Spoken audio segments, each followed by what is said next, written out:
On today's Locked On Jayhawks, what defensive players are out there in the portal that KU's offered that could try to turn this defense into one of the top ones in the Big 12?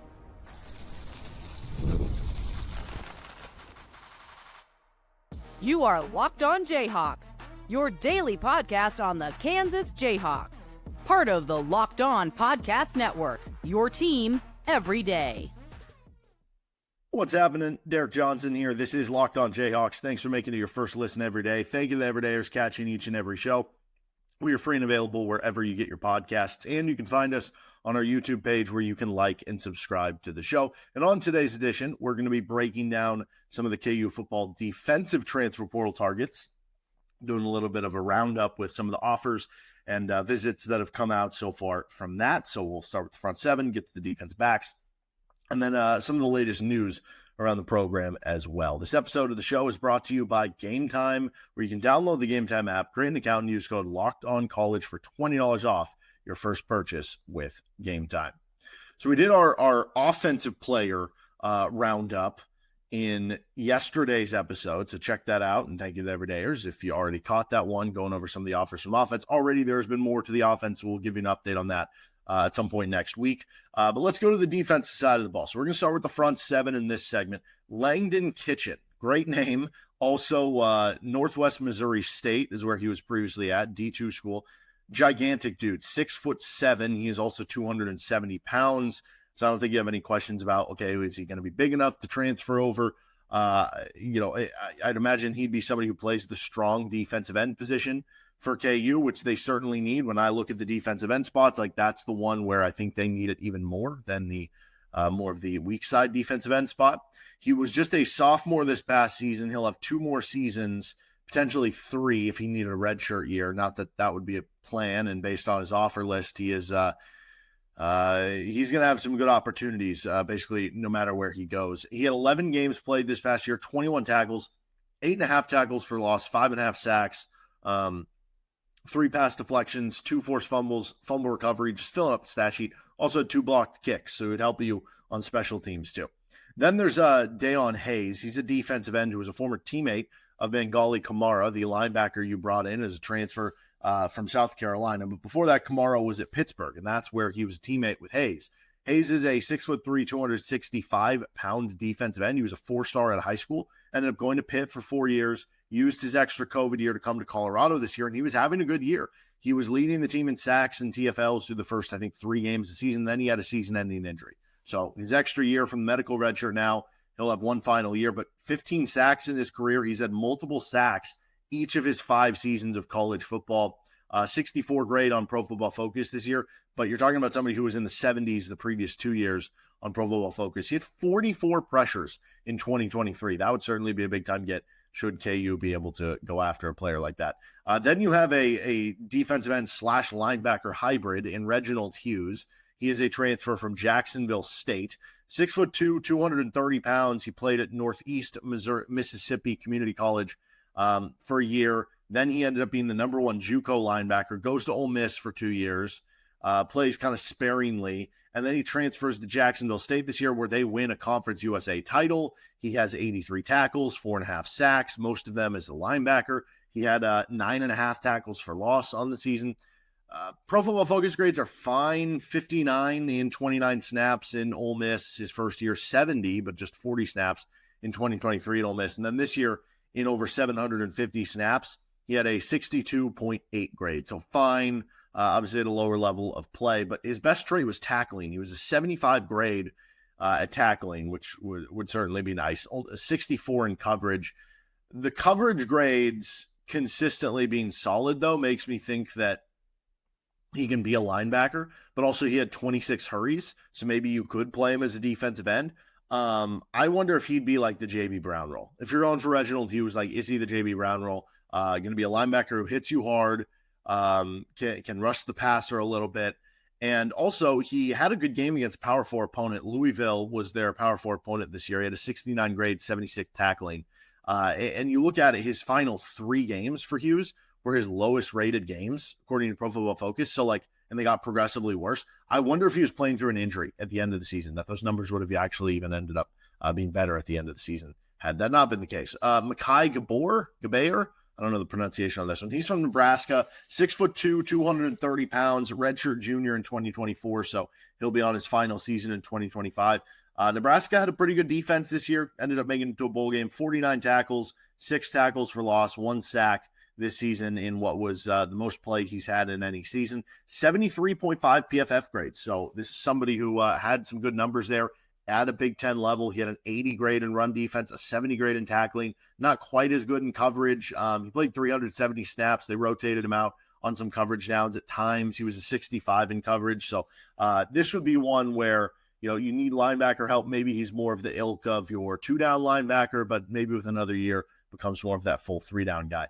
This is from the JUCO ranks, Kyle Firm. He is from Citrus College, 6'3", 225 pounds, a good size there. He was just a freshman, which means he's a JUCO transfer that will have 3 years of play, 4 if he redshirts a year. He had 50 tackles, 9 tackles for loss, 2 sacks, an interception, and a pass breakup. The offer list isn't, huge. Fresno State, UAB, Eastern Michigan. But I also think part of that is because the JUCO ranks are getting under-recruited, I think, at this point in time because of the transfer portal. And so maybe you can find a steal here for that very reason with Firm, and you get really some extra years out of him because he's one of the higher-ranked JUCO prospects in the country. Then you have Omar Graham. He's coming from Florida State, which, if this was coming from Florida State last year, it would have sounded so much better than coming this year when they really were bad this season. But he's 6'1", 228 pounds, played 14 games in that 2023 season when they went 13-0 and then got crushed by Georgia in the Orange Bowl. Did have 1 start. This year got 8 starts, 10 games played. He's going to be a redshirt junior who will have 2 years left to play this year. And for his career, 68 tackles. This year he had 37 of those with 3.5 TFLs and 3 pass deflections. The Pro Football Focus grades, though, not really good. 47 in 2022, 52 in 2023. This year he did have his best grade, though. 65.6. That was in 390 snaps. He was a 68 in run defense, 82 in tackling, 61.6 in coverage. But another one of those players who wasn't in there every time on coverage downs. So again, maybe this one, you kind of chalk these up into different areas, right? Like you think about it with Reginald Hughes, maybe he's your kind of JB Brown replacement. With Bayer and Omar Graham, maybe those are more of your, first and second down, non-passing down type linebackers, right? Antarron Turner, he is a offer from Western Carolina, 6'2", 230 pounds.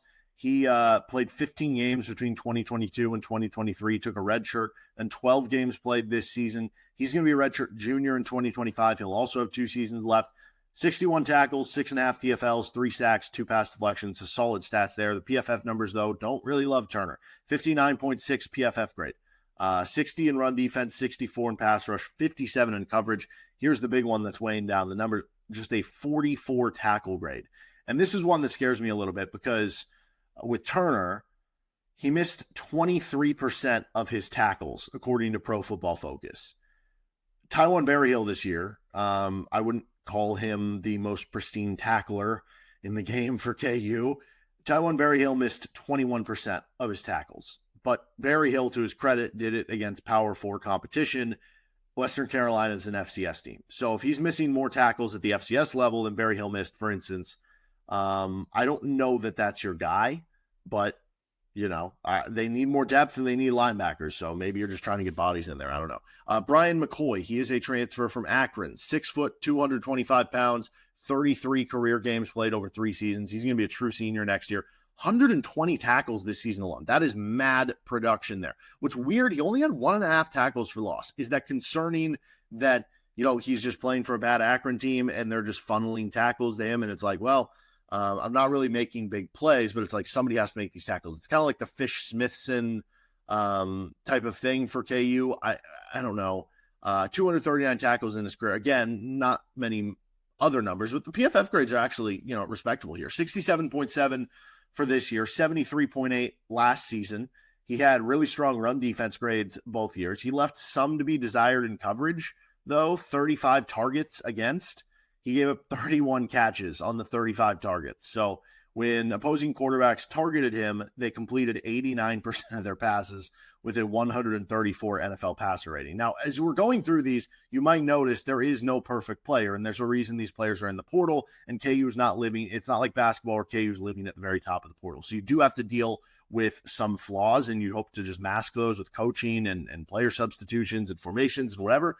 But I do think McCoy would be a good addition to the team, at the very least, to help fill some of that run defense.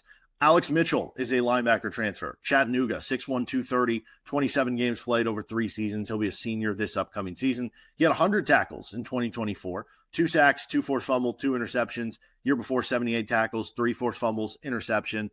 In all 3 seasons for Alex Mitchell, he's had a Pro Football Focus grade of 70 or higher, including a 76.2 this year. That featured a 77 run defense grade and a 73 coverage game. He did have a game against Tennessee where he didn't miss a single tackle, but he also had just a 51 grade. So maybe that was like against a team that's that athletic like Tennessee. He wasn't athletic enough to get there, so he didn't have to miss any tackles. I don't know. But I think this would be one of the better candidates you can go after with Alex Mitchell. I really like some of the stats and grades of what you see there with him. And then the last one here is Joseph Sipp. He is a transfer from Bowling Green, 6 foot, 225, 37 games played, 25 games start over 3 seasons for Bowling Green. He's going to be a senior this year, coming off an all-MAC first-team performance in which he had 75 tackles, 10.5 tackles for loss, 6 sacks, 2 pass deflections. For his career, 167 tackles, 14 tackles for loss. Obviously, KU, it worked well for a couple of years with J.B. Brown. He was, arguably, if you were collectively putting together the production over the last 2 seasons, J.B. Brown was KU's best linebacker. And you look at this with Sipp, I really like that he has some of these chaotic numbers. 10.5 tackles for loss, 6 sacks, shows that he can impact the game in a lot of ways. He had a 67.1 PFF grade last season, only a 52, though, in 2023. But the one thing that hurt him, it was really pass defense, because he was targeted 60 times over his 3 years at Bowling Green. He gave up 48 catches. That is an 80% completion rate over his career at Bowling Green against, with a 105.7 passer rating against. This would be somebody who you view as being like a run-stopping linebacker type, but you don't know if he's going to stay on the field on third downs. All right, let's continue on. More transfer portal offers for KU. We get to the DBs next. This episode is brought to you by Game Time, which is a new feature called Game Time Picks that makes getting tickets to see your favorite teams play live even easier. Game Time Picks filters out the fluff to show you only incredible deals on great seats, so you don't have to waste time searching through thousands of tickets. They have their all-in pricing. You can toggle that feature. Shows the total up front. No surprise fees at checkout. Boom. Lowest price guarantee, or Game Time will credit you 110% of the difference, is also a reason why Game Time is awesome. Take the guesswork out of buying tickets to Game Time Picks. Download the Game Time app, create an account, and use code LOCKEDONCollege for $20 off your first purchase. Terms apply. Again, create an account and redeem code LOCKEDONCollege, LOCKEDONCOLLEGE for $20 off. Download Game Time today. What time is it? Game time. Thank you to everydayers tuning in to each and every episode. Again, if you're looking for what about the offensive side of the football, you can check that out on last episode. We'll also have a KU NC State preview coming at you on Friday. Okay, DB offers for KU. There are a lot of them, which I think this is telling from a standpoint of, I wasn't exactly sure what KU would do in the corner position, because even though you're losing Mello and Kobe, you have Demarius McGee coming back for what will be his senior season. Former talented guy who got a lot of playing time early. I guess not a lot, but some playing time early, was your third corner early, and then that kind of dissipated. I think he was dealing with an injury. Jalen Todd got some playing time late, though. He's a former talented guy. I know everybody remembers this guy mostly for the kick return issue against K-State in that game, but I think he's going to be a good corner in Jameel Croft. And you've got other talented guys that you brought in, whether it's Andre Gibson or Austin Alexander, that I wasn't sure how much help they were going to go for in the corner room. I thought, okay, maybe they'll go for somebody similar to how they did a couple years ago when they got Kalen Gervin. Add that veteran to the room who can maybe be your third corner, right, and give you a little bit of depth in case somebody gets hurt. The way they have been offering corners, though, makes me think they're going to take multiple. So here's Isaiah Reed. He is from Brown, 6 foot, 185 pounds. He spent 4 seasons in the Ivy League, played 4 games this past year, preserved a red shirt that'll allow him a 5th season in 2025. But between 2022 to 2024, you're talking 114 tackles. You're talking 20 pass breakups, 7 interceptions, so good production there. And according to Pro Football Focus, He had a grade of 79 in 2024 with a near 80 coverage grade. He had an 87 overall grade and an 84 coverage grade in 2023, and then an 80 overall and coverage grade in 2022. So consistently, this guy's put up big numbers. Now, obviously, there's a big adjustment to be had for faster, bigger, more athletic receivers going from the Ivy League to the Big 12. But when he was targeted in his career, gave up just 55% completion rate, had 7 interceptions. And if you take out his 2021 season, his first year, if you just look at 2022 through 2024, he only gave up a 54% completion rate. He had more interceptions than touchdowns allowed. And, his passer rating against was a 68.6, which I got to reference Mac Jones in the NFL is a 70.6. So I really like this Isaiah Reed kid, plus clearly a smart kid if he was playing in the Ivy League. Raion Strader, I don't know if it could be Raion Strader. He's from Miami of Ohio. He's going to have a long list of suitors. This one will be interesting. I don't know. This one might price itself out of the KU budget. 6 foot, 182 pounds. He was a College Football News freshman All-American in 2023. Then this past season, 13 starts for a Red Hawks team that made the MAC title game. He combined for 110 tackles, 29 pass deflections, 3 interceptions in his 2 seasons. And his PFF grade is solid, 64 as a true freshman, 65 in coverage. This season, he had a 74 overall grade, 75 in coverage. I am a little weirded out by this, though. So a lot of times if you're this lockdown corner, teams just aren't going to throw at you, right? He was targeted 103 times this season. He was targeted 185 times in 2 seasons. And out of comparison, Mello Dotson was targeted 68 times this year. Kobe Bryant, who I think applies to that, teams are going to avoid throwing at him, was only targeted 45 times this year. This guy was targeted 103 times. So if you are this stud corner, at some point do teams stop throwing at you? I don't know, but maybe it's just a scheme thing. Like I don't watch Miami of Ohio. I'm sorry, I don't. Maybe they just played a ton of man. You know what I mean? And maybe that forced teams to have to try to pick on him.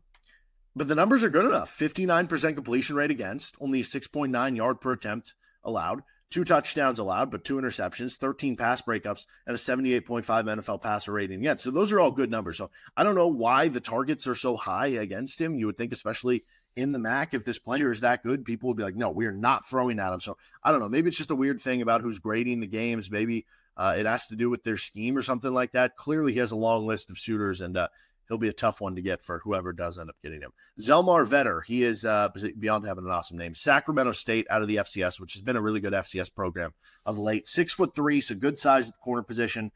He will be a 5th-year senior in 2025. And he had 2 seasons at Sac State, 1 interception, 9 pass deflections, 58 tackles, 62 PFF grade in 2023. This past year was great. He had a 78 overall grade on Pro Football Focus, 76 in coverage, 75 in tackling, in over 600 snaps. And he lined up a majority at corner, but he did have 100 snaps in the box. He had a few at free safety. I wonder if with him being 6'3", would you consider him playing like that nickel role where you think of okay, you could play the nickel back role like basically your hawk. You could play another safety. But if this guy's 6'3" as a corner, does it allow you to play him as basically your 5th DB, similar to playing a 3rd safety, but now it has the coverage skills of a corner with the size of a safety linebacker? That is very intriguing to me with Velder. Another corner, Tre Bell from Lindenwood. He is 6'3" as well, so maybe some interesting part there. He had 5 pass breakups in 2023 with 24 tackles. Then 2024, he had 6 pass breakups and an interception. That interception came against Jalen Daniels. He had a 72.2 Pro Football Focus grade this year. He was a 76.3 in coverage. He allowed less than 50% completion rate. Didn't give up a single touchdown this year. He only had a 55 grade, which was his worst of the season against KU. The reason why was a 34 tackling grade, not as much with the coverage. Maybe that worries you if you were to make the jump up, but I do think with Tre Bell, there is some interest there. And we've seen players make FCS jumps, D2 jumps, and be able to be okay. DJ Graham, Utah State. Before that, Oklahoma. Came in as a 4-star recruit. Had one of the craziest interceptions you'll see against Nebraska. But I guess he is considered more of a boom or bust corner, point being. So he had a 69.4 overall PFF grade this year, 76.9 in coverage. But he did allow a 67% completion rate with 4 touchdowns. Compared to the 2 interceptions. He's played at Oklahoma for 3 years, But again, I had an Oklahoma fan describe him to me as very boom or bust. But still, he's a good athlete and maybe would make some sense. Speaking of good athletes, Jahlil Hurley. He is a former top 50 overall recruit. He was at Alabama, 6'2", redshirted in 2023, played sparingly this year for Bama, had just one tackle in his career. So there's not a lot to go off of, but he's entering year 3 as a former number 38 recruit nationally, according to the 24/7 composite. So you kick the tires on that, and I believe he'll be visiting. And then the last one here, who I think is visiting as I speak, Lyric Rawls, who, again, great name. Oklahoma State, 6'1", safety, 210 pounds, spent 4 seasons at Oklahoma State, redshirted in 2021. He's going to be a redshirt senior in 2025 with 1 year left. He had some injuries throughout his career, including playing through some this year when he had 23 tackles, pass deflection, and interception. He had the season-ending injury in 2023, and decent PFF numbers for his career. 64 overall this year, 65 overall in 2023, 75 in 2022. All those with snap counts between 130 and 220. He was mainly used as like a box safety this season, with to a lesser extent like as a free safety sometimes, and was taken, I don't know, not on the field for every play possible if his snap counts are between like 130 and 220. And again, some of that is injury stuff. But paraphrasing some stuff here from Cody Stovall, who does Locked On Oklahoma State, who actually has had Lyric Rawls on the show. So go look that up. Locked On Oklahoma State, Lyric Rawls, and you can see some fun interviews with him. He said he's a starting power force safety all day. He had a few midseason injuries. They tried to force him to put on weight and move to kind of a linebacker box safety type. And I don't know that was what was in his best interest or what he wanted to do. So I don't know. It'll be interesting because maybe some of his profile would say maybe he's a Marvin Grant replacement, but if that's not really as much what he wants to do, can he survive the safety spot? And that'll be kind of up to him and up to Kansas with figuring out what's best there. Let's finish up here. Latest news for KU football. This is Locked On Jayhawks.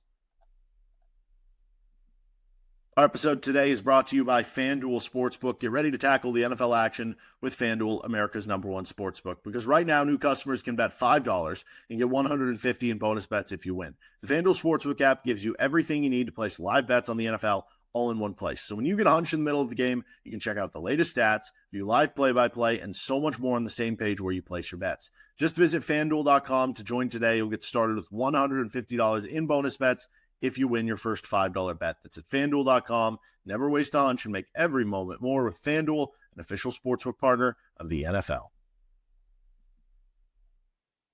Thank you for joining us today. Back tomorrow for a Kansas NC State basketball preview. So latest news for KU football. 2 things to touch on here. We mentioned on a previous episode, Gage Keys sounded like he's going to be transferring back to Kansas based on some social media activity, and we just kind of broke that one down and what specifically it would mean. Well, it has become official. Kansas made it official.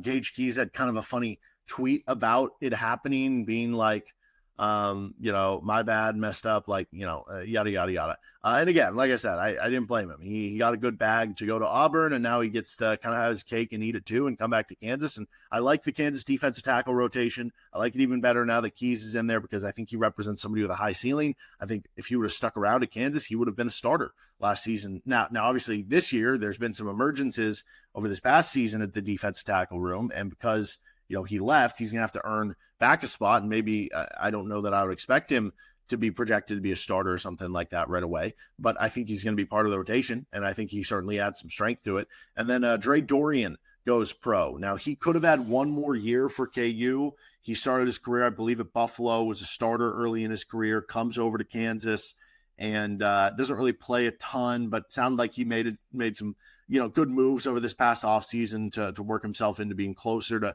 getting on the field more consistently. But he would have been, I think, in the running to maybe be on the 2 deep this year, maybe be the backup center. I would think this just leaves Kansas a little thinner. Harrison Utley already entered the transfer portal. Doiron now going off to the pros. I think he's going into like the CFL draft in the Canadian Football League is what he posted on the message. So wish him the best. And obviously it just means Kansas needs to get a little bit more depth on that offensive line.